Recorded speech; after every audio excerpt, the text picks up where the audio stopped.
A mídia ocidental noticiou que os ataques do Irã estavam começando a enfraquecer. Disseram que os lançamentos de mísseis e drones haviam diminuído, chegando até quase a zero.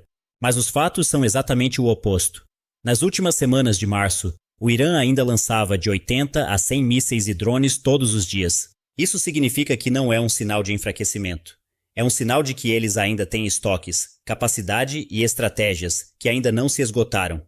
E o que é mais preocupante é que esses ataques não são aleatórios. O Irã não está apenas confiando em números, mas também em uma variedade de sistemas de armas, de mísseis balísticos e de cruzeiro a drones de combate.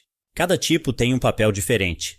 Agora vamos detalhar, uma por uma, as armas usadas pelo Irã na Operação Promessa Verdadeira 4 e por que isso está começando a sobrecarregar os Estados Unidos e Israel. Inicialmente previa-se que esta guerra duraria apenas algumas semanas, mas a realidade é diferente. O conflito continua com dezenas, até mais de 70 ondas de ataques. Isso não é mais uma operação relâmpago, mas uma guerra sustentada que o Irã previu desde o início. A estratégia do Irã também é incomum. Eles se baseiam na guerra assimétrica. Os ataques são realizados em etapas, usando drones baratos combinados com um grande número de mísseis para esgotar as defesas do oponente. O objetivo claramente não é uma vitória rápida, mas exaurir o inimigo. Uma das armas mais perigosas usadas pelo Irã é o Segil-2. Esta é a primeira vez que o Segil foi lançado desde o início da guerra. Este míssil imediatamente se tornou o centro das atenções. Sua trajetória é difícil de prever e de interceptar, sendo até apelidado de míssil dançarino por causa de suas manobras que confundem os sistemas de defesa. O Segil é um míssil balístico de médio alcance, com um alcance de cerca de 2.000 km e uma ogiva de até 1.000 kg. Isso significa que quase todo o território de Israel está ao seu alcance. Outra vantagem é seu combustível sólido. Isso permite um lançamento rápido, sem preparação demorada, ao mesmo tempo que reduz a chance de ser detectado antes do lançamento. Este míssil é muito preciso porque usa tecnologia GPS e sensores especiais. Além disso, seu movimento durante a descida é muito rápido, dificultando a interceptação por sistemas de defesa avançados como o Domo de Ferro ou o Arrow Trace. Curiosamente, em seu ataque, o Irã lançou o Segil poucos minutos após o pôr do sol. Isso não é apenas uma tática militar, mas também tem um efeito psicológico. O visual é dramático, a pressão é real e a mensagem é clara. O Irã ainda tem um poder de ataque significativo. O Irã também, pela primeira vez, lançou um novo míssil balístico chamado Nasrallah, uma versão atualizada do Qadr. Este ataque não foi aleatório. Segundo o IRB e a Guarda Revolucionária do Irã, os alvos foram as instalações estratégicas de energia de Israel, incluindo refinarias de petróleo em Haifa e Ashdod. Imagens de câmeras de segurança que circularam mostram algo diferente. As explosões foram espalhadas, não concentradas em um único ponto. Isso indica o uso de uma ogiva de fragmentação, embora as forças de defesa de Israel tenham afirmado que eram apenas destroços em queda. Em termos de especificações, este míssil tem um alcance de 700 a 1.500 km. O mais interessante é que ele carrega várias submunições, cada uma pesando cerca de 100 kg. Isso significa que um míssil pode atingir vários pontos simultaneamente. O impacto não é apenas em alvos militares, uma ampla área ao redor também pode ser afetada. Se o Irã anteriormente começou a usar mísseis de fragmentação com o Nasrallah, agora eles subiram de nível com o Hatz-Qassem. Pela primeira vez, este míssil balístico também foi usado na mais recente onda de ataques, e imediatamente mostrou uma diferença.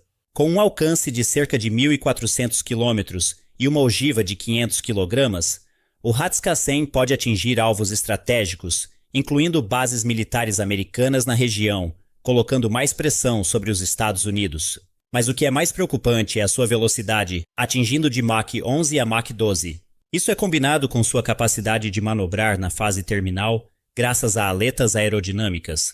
Este míssil pode mudar sua trajetória ao se aproximar do alvo. Isso significa que é mais difícil de prever e mais difícil de interceptar. O míssil também é equipado com um sistema de guiagem de alta precisão, projetado especificamente para penetrar defesas em camadas como o Patriot, o Arrow e o Teha-Adi. Seu uso agora não é coincidência.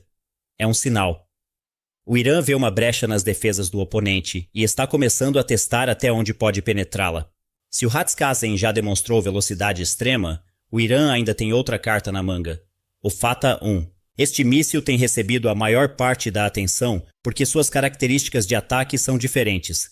Rápido, preciso e impactante como um relâmpago. Assim como visto na Guerra de 12 Dias, o Fatah é capaz de produzir uma explosão massiva em um tempo muito curto após ser lançado. Na última onda de ataques, o Irã teria mirado na região de Dimona, uma área conhecida por abrigar a instalação nuclear estratégica de Israel, um alvo muito sensível. Este ataque imediatamente gerou especulações, não apenas sobre seu alcance, mas também sobre a tecnologia por trás dele. Há suspeitas de que o Fatah foi atualizado com uma estrutura de proteção robusta, tornando-o mais resistente à interceptação, mesmo ao enfrentar sistemas de defesa em camadas. Este conceito é semelhante ao do míssil P-700 Granit, que é conhecido por ser difícil de parar. Além disso, surgiram indícios de que este míssil foi desenvolvido com altas capacidades de penetração, não apenas para atingir, mas para penetrar. Se isso for verdade, então o Fatah poderia funcionar como um bunker buster, projetado para atacar instalações subterrâneas que antes eram consideradas seguras. E se isso for comprovado, não é apenas uma atualização. É um grande salto nas capacidades de ataque estratégico do Irã. Se antes o Irã se concentrava em atacar, desta vez eles estão demonstrando suas capacidades defensivas. Através do KM-118, este sistema entrou em destaque devido à sua alta eficácia e custo relativamente baixo. A Guarda Revolucionária do Irã chegou a divulgar imagens mostrando este míssil abatendo com sucesso drones americanos e israelenses. Os alvos não eram drones pequenos, mas vantes de classe pesada como o Hermes 900 e o MQ-9 Reaper.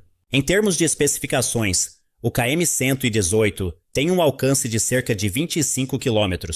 É equipado com guiagem multissensorial, combinando radar, eletroóptico e infravermelho. Isso significa que ele permanece preciso mesmo em meio à interferência eletrônica. Lançado de um veículo tático com um lançador de múltiplos tubos, este sistema é capaz de trabalhar de forma coordenada. Várias unidades podem travar em um alvo simultaneamente, criando uma defesa em camadas difícil de penetrar. Com a alegação de que mais de 100 drones foram abatidos, o surgimento do KM-118 é um sinal de perigo. O domínio aéreo ocidental não é mais tão seguro quanto antes. Se antes o Irã dependia de mísseis e drones baratos, agora eles estão subindo de nível com o Kahar. Pela primeira vez, este drone de combate foi visto sendo implantado na zona de conflito, e este não é um Vante comum. O Kahar foi desenvolvido como um drone multifuncional, capaz tanto de ataque quanto de reconhecimento, com uma velocidade de até 900 km por hora e um alcance de cerca de 1.000 km. Este drone é muito mais rápido que os drones convencionais. É difícil de rastrear e difícil de parar. Sua aparição indica uma mudança de estratégia. O Irã não está mais dependendo apenas da quantidade, mas também da qualidade e da velocidade. Se os ataques antes eram dominados por drones baratos e mísseis em massa, agora eles entraram em uma nova fase. Uma combinação de velocidade, poder destrutivo e alta flexibilidade. E isso coloca uma pressão ainda maior sobre os sistemas de defesa do oponente. Neste ponto, o conflito entre o Irã contra Israel e os Estados Unidos entrou em uma nova fase. Uma guerra de atrito.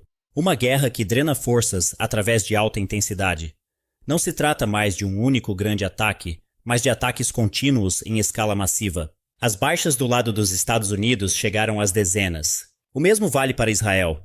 Mas isso parece ser encoberto, porque segundo o testemunho de uma enfermeira americana lotada na Alemanha, o número de vítimas que chegam do Oriente Médio é muito maior do que o que está sendo noticiado.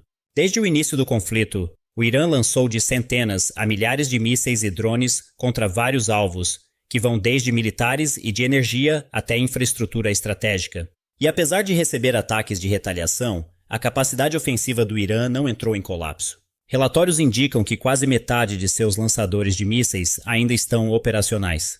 De um estoque inicial de cerca de 2.500, um grande número ainda permanece e está até mesmo sendo produzido.